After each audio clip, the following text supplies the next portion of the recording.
Obviously, a good win. Happy for the guys. I thought it was as well-rounded as we played from the opening kickoff, on the kickoff return, special teams, offense, defense, kicking field goals. I thought it was as well-rounded as we can be. So credit to the guys. As I told them, we it's not like we're doing something different. They're doing the same things. They've just worked and worked and worked and gotten better and better and better.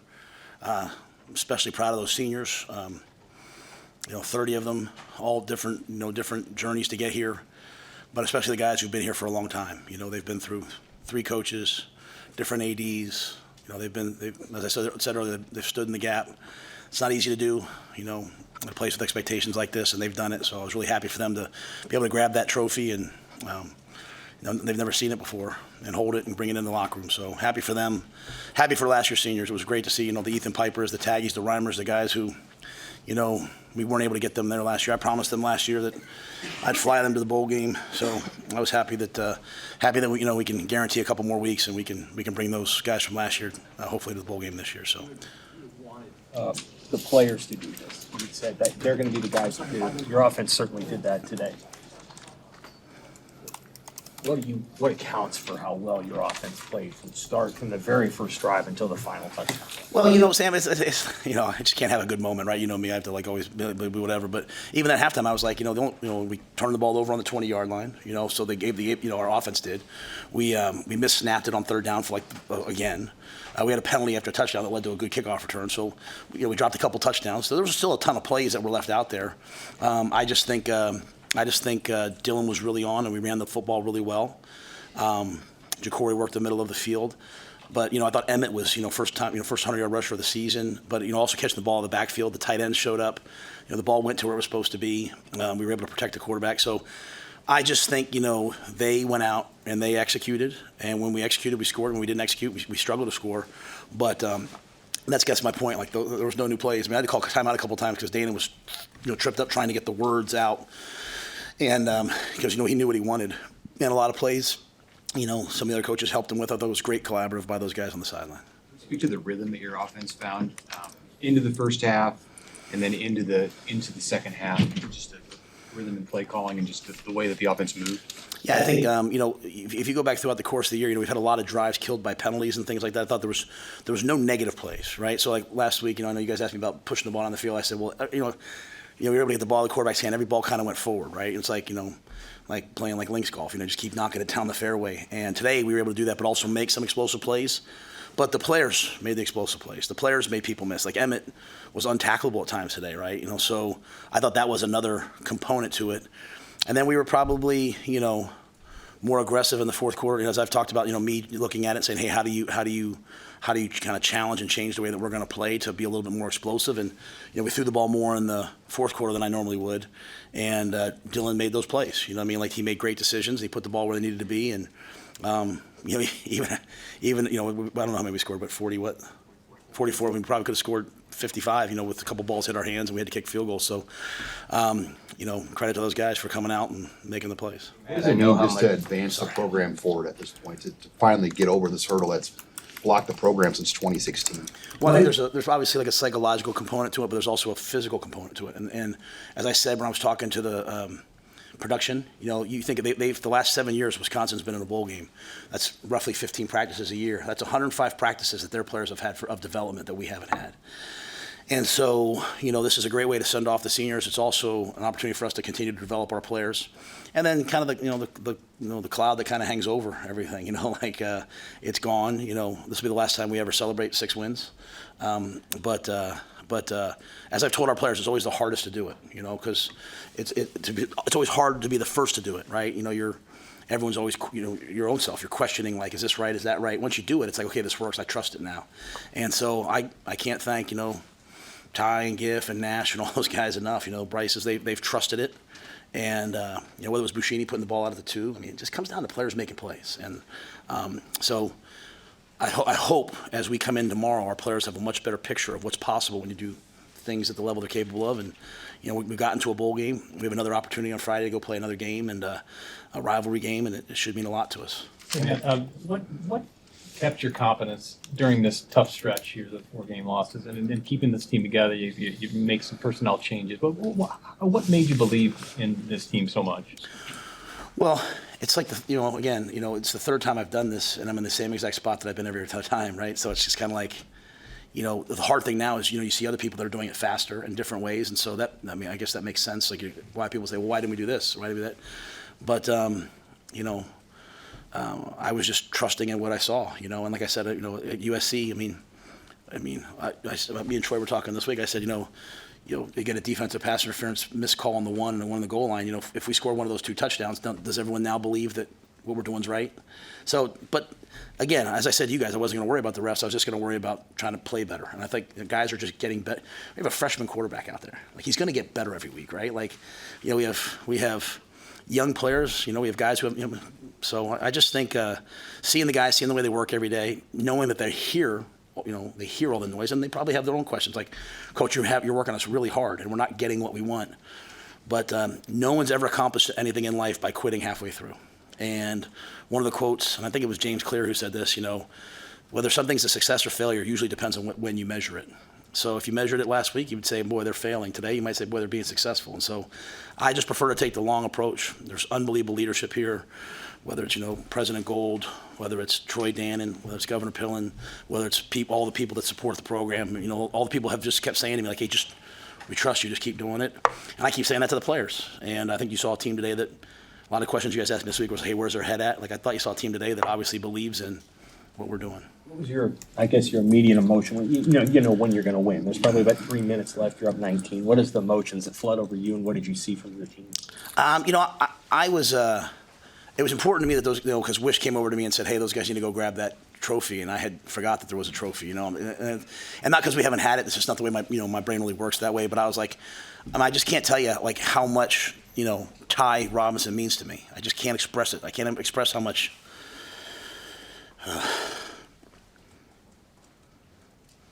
Those guys have meant to me, and I don't know that everyone's always treated them fairly. I don't know that like those guys. I don't know if anyone understands what they've had to endure here. It's just hard to be a player and have different coaches. It's just so hard, right? And I've just seen the look on their face coming off the field after UCLA. I've seen the look on their face coming off the field, and just me like being like, what else can I do for them? So honestly, Sam, today my speech to them in the locker room was, I would give anything to do this for you, but I can't. You have to go do it, And so my emotion was that I wanted them to have that moment, and then then I was just trying to get off the field. They wanted to interview me with the Big Ten, and they took a long time, and I got a little bit choked up there too, because I just they've worked so hard, and I wanted them to have this. I know how much you stress the middle 8 portion of the game. You win that 13-0. How much of a lift did that give you guys going in the locker room with how that half finished and everything? Yeah, no doubt. I thought we did a nice job at the end of the half of scoring a touchdown, right, and then getting the field goal, and then calling the out of bounds play, and then John. Credit to John. Just think about what he's done to improve this year. I mean, from like, man, there were days. I don't want to say this so embarrassing. There was a day or two when we kicked field goals in practice where he didn't make one.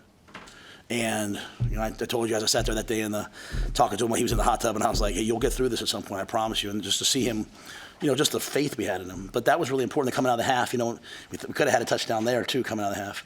I think the biggest thing, and I think credit to Coach Holgorsen, what he's brought to the offense, maybe it's play calling. I think the biggest thing he's brought is a little bit of swagger to them of like, we threw the touchdown to Nayor, but he was out of bounds, right? And so typically that would be like, oh my gosh, we're snake bit, and he was just like, let's do it again. And then we threw a touchdown 2 plays later. So I thought that aggressive mindset of like, hey, we're going to keep going, guys, until they pull us off. We're going to keep going. I thought that was good at the end of the half. Was the play up front on offense? Was it as good as last week? Was it a continuation of last week? I have to see it on tape, but I thought we controlled the game. I don't know what the final yards rushing were. I don't know what the numbers were.